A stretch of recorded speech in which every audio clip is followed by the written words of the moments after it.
Olá, pessoal. Estamos começando mais um Uniround, o Uniround 184. Esse é o espaço onde a gente discute os nossos casos da teleradiologia aqui da Unirad. Estamos com parte da nossa equipe de radiologistas, eu, Marília, a Patrícia, a Heloísa e a Giovana. Lembrando que esse é um conteúdo para estudantes de medicina veterinária e médicos veterinários. E se você já viu um caso parecido, quiser trocar uma ideia, quiser colocar uma opinião, a gente sempre agradece, é só colocar aqui embaixo nos comentários. Então, vou começar o casinho. Não fui eu que laudei, mas achei interessante. É o caso de um cão, Border Collie de 8 anos. Foi encaminhado para fazer a radiografia. Os sinais clínicos eram de abscesso recorrente e a suspeita clínica é espinho de ouriço. Então, a princípio, ele tinha passado por um trauma, né, com ouriça, com ouricinho, e depois disso tinha um abscesso recorrente no membro. Essas foram as imagens recebidas, uma média lateral e uma crânio-caudal, um aumento de volume, opacidade aqui dos tecidos móveis adjacente ao carpo e ao rádio distal. E o que foi descrito, né, colocado como tendo chamado atenção, foram essas áreas radiolucentes aqui, bem redondinhas, bem delimitadas no carpo ulnar e na epífise ali na extremidade da ulna também. Vou ler o laudo e eu achei bem interessante e diferente a forma como foi colocada e fui estudar um pouquinho. Então, radiografias do membro torácico esquerdo, com foco em carpo, foram obtidas em incidências ortogonais e ausência de identificação de lateralidade nas radiografias.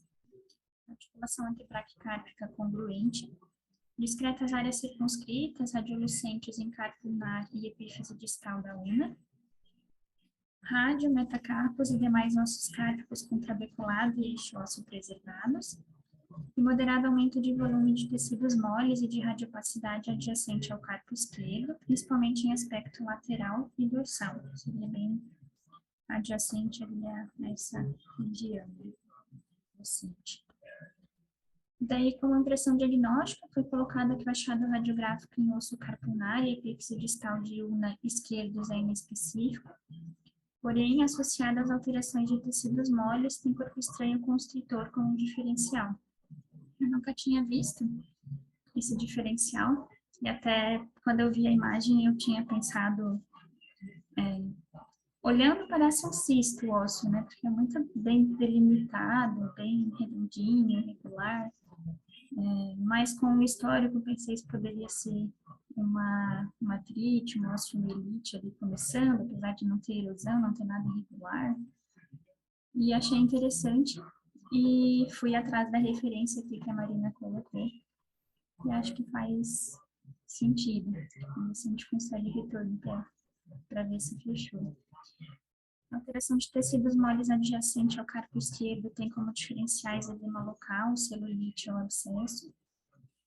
E ultrassonografia musculoesquelética de carpo esquerdo pode ser recomendada para melhor análise de tecidos moles e pesquisa de corpos estranhos radiolucentes, como seriam, né, os espinhos de ouriço.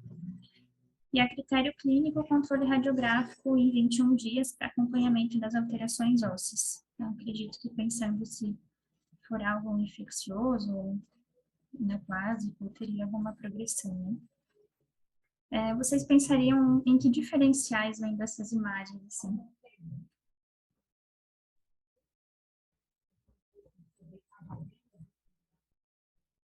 Vocês já tinham visto esse treino? Acho que a primeira coisa que eu pensaria seria o cisto também. Não ligaria muito ao histórico, né? Uhum. Mais que veio bem curtinho, né? Não tinha muita informação. Mas acho que eu pensaria em primeiro lugar no cisto também. Uhum.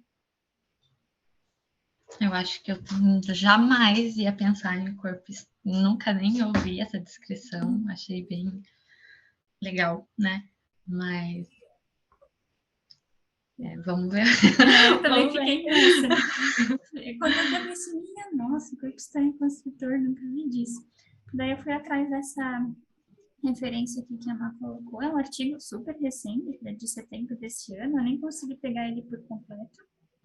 Consegui pegar a parte inicial até a parte da discussão,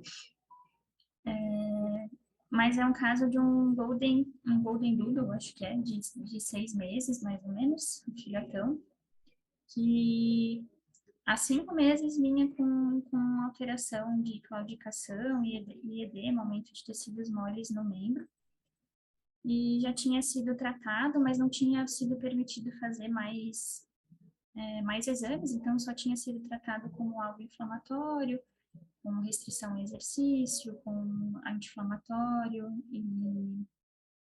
e compressas locais. E ele não vinha tendo resposta aos tratamentos, já tinha passado por tratamento com antibióticos também. E depois desse período que os tutores permitiram fazer radiografia, e foi essa imagem vista. Tinha essas áreas aqui bem circunscritas, bem delimitadas, radiolucentes nos metacarpos. Numa delas tem um pontinho aqui mais radiopaco central também associado. E pelas mediolaterais parece que formavam uma área tubular, assim, mais radiolucente. E quando foi feita a imagem pela primeira vez, eles pensaram em uma osteomielite, algo nesse sentido, além da alteração de tecidos moles também. E começou a ser tratado, continuou o tratamento para isso, foi trocado antibiótico e tal, mas não foi permitido fazer histopato ou cultura, nada, né? Então, continuaram como um tratamento com osteomielite, ele ainda não se recuperava, continuava com sinais. Daí, até que num retorno, eles decidiram pesquisar diretamente se poderia ser um corpo estranho, essa área tubular aqui, que parece meio radiolucente, pensando se poderia ser algo envolvendo o membro aqui. Daí foi para a cirurgia e realmente tinha um elastiquinho, esses elásticos de borracha, envolvendo aqui os dedos, então ele meio que provavelmente foi adentrando os tecidos moles e causando pressão ali no osso e levando a essa lesão simétrica e bem irregular óssea. Daí foi tirada e o paciente começou a apresentar melhora e foi feito tratamento pensando em osteomielite associada também.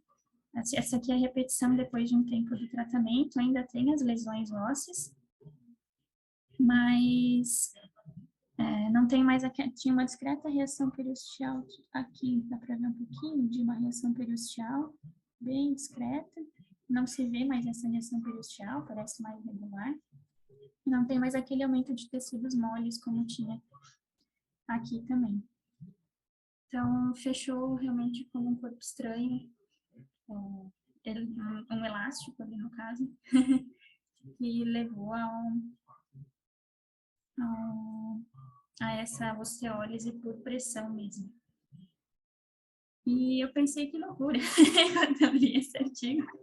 É interessante demais. Muito, né? Muito diferente, Eu pensei, será que um espinho, se ficasse ali, tipo, fosse adentrando os tecidos moles e contumindo o osso, poderia levar essa mesma imagem, assim, né?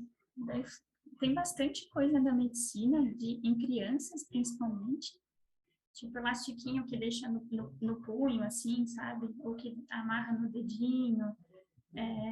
Eu até não coloquei porque é horrível, né? Mas assim, que deixa no dedinho e vai entrando no dedinho e acaba amputando a pontinha do dedo.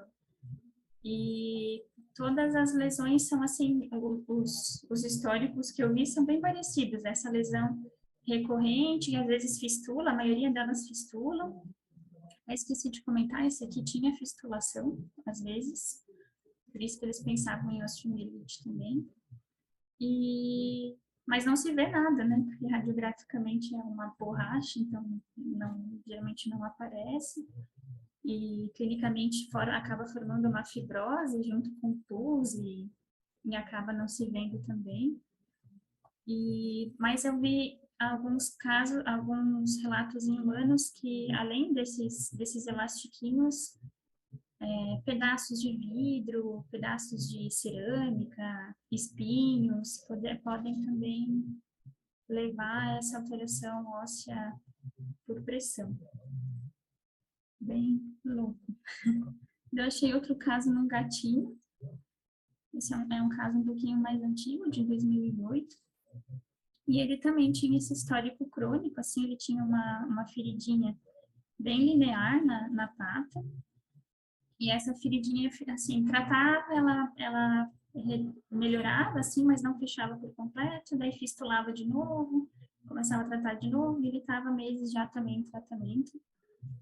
Até que fizeram a radiografia, apareceu essa imagem também bem circunscrita, envolvendo só a extremidade aqui de rádio 1, e tinha um pontinho aqui mais radiopaco no centro, que deu para definir nas duas imagens. E esse aumento de tecido mole.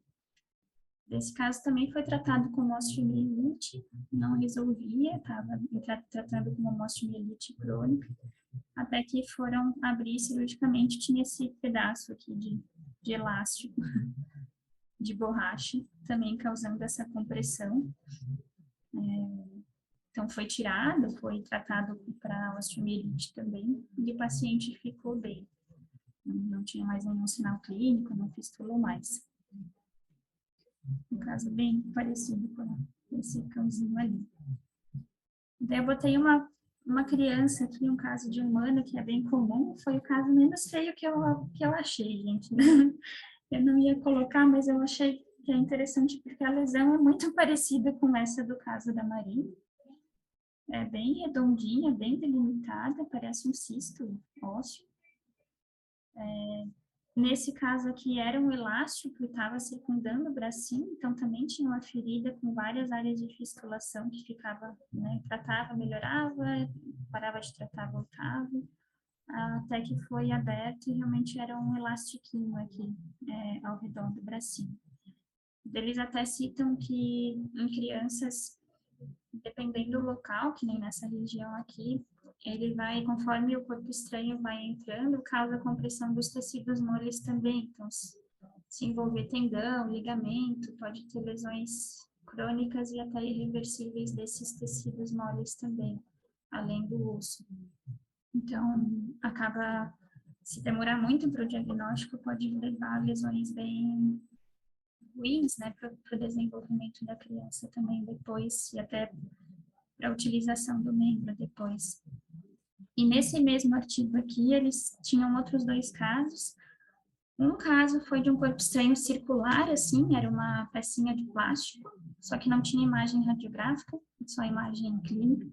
Um pedacinho de plástico que entrou nos tecidos moles e causou lesão óssea também. E o outro caso era de um espinho. Não conseguiram definir de que era um espinho, mas era um espinho que tinha entrado, era no pé daí, e também causou essa lesão de tecidos moles e óssea por pressão. Então, achei interessante, jamais pensaria nisso quando eu vi o caso, mas com o histórico desse paciente da Marina e com essa lesão bem circunscrita e definida, penso que é um diferencial bem interessante de se pensar, né? Talvez não excluiria ainda o cisto, né? Por isso que eu acho que o acompanhamento radiográfico e a ultrassonografia ajudaria. Mas achei bem legal esse corpo estranho causando essa osteólise por pressão.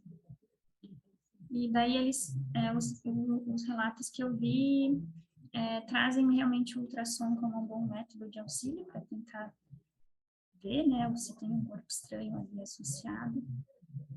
Ou até tem alguns relatos que mostram maior eficácia da tomografia ou da ressonância. Então, mas, em geral, outro exame de imagem com mais detalhamento de tecido mole, como o ultrassom, auxiliaria bastante. E é isso, eu achei bem louco, bem diferente. Nossa, achei muito também. É um bom novo diagnóstico diferencial para incluir, né? Sim, Jamais pensaria. também fiquei bem Bonito caso. Quando tu mostrou a imagem, eu fiquei bem pensando em osteonecrose, porque essa região de ulna distal aí é bem complicada por conta da vascularização, né? Sim, verdade. E aí agora fiquei, Fez meu todo Deus! sentido, né? Porque é uma região, né? Já, no Verdade. pós-cirúrgico já é bem difícil Complicado. essa questão óssea, né? E aí, Você já teve um caso também relatado e que estava ligado a espinho, acho que não tem porque esse não poderia ser também, né? Tinha um histórico de contato com o ouriço, né? E ainda mais que a nossa investigação ainda tem toda a questão do pelo, né? Da pele ser mais grossa, esse acesso, essa suspeita de ter alguma coisa ali que tu não vê.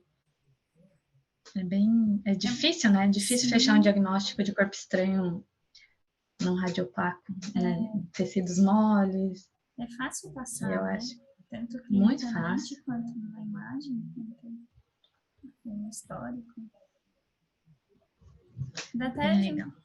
Só juntei aqui algumas informações que traziam nos artigos, assim, do porquê pensar mais na osteólise por pressão, que nem ela falou, né, da osteonecrose. Então, o principal seria porque são sítios bem irregulares, né, no caso bem ovalados, simétricos, com zona de transição distinta, não tem reação periosteal irregular, e a progressão é lenta ou nem tem progressão. Então, em alguns casos, eles até... O acompanhamento foi bem longo, assim, muitos meses de tratamento com osteomielite, a imagem sempre igual.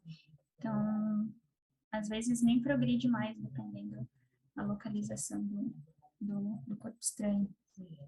E enquanto as lesões ósseas, tanto neoplásica quanto de processo infeccioso, na osteomielite tende a progredir e ter um aspecto mais agressivo, né, irregular, com zona de transição indistinta.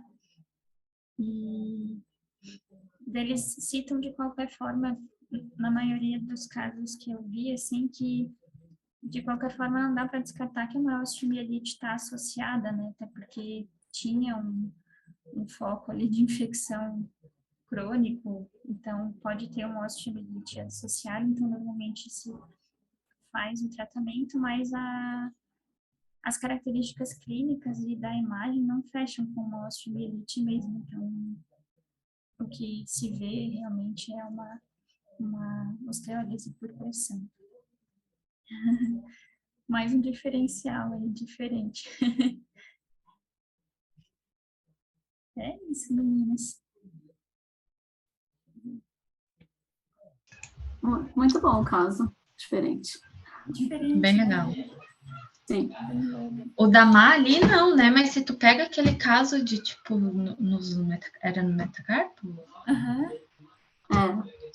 Tu já pensa que é um túnel cirúrgico ou qualquer coisa antiga, sim, né? Porque parece outro tubinho, né? Aqui, eu já fiquei, meu Deus, gente. Parece, se eu você... ia escrever sítios de transfixação cirúrgica. se for ainda um animal sem histórico, um resgatado, alguma coisa assim, mais É. ainda, né? Se perde. Né? Bem isso mesmo. É sempre uma surpresinha nova. Sim. Bem legal. Deixa eu ver o que a Gi comentou aqui. A Gi comentou também que pensou na cirurgia quando viu aquela imagem redondinha. É bem isso. Bem legal, meninas. Quem está acompanhando a gente já viu algo parecido, quiser trocar aqui, trazer uma informação para a gente, quiser trocar uma ideia, só colocar nos comentários que sempre ajuda bastante. E temos mais um diferencial aí para os próximos. Obrigada, meninas. Obrigada para quem está acompanhando e até a próxima. Tchau, obrigada. Tchau.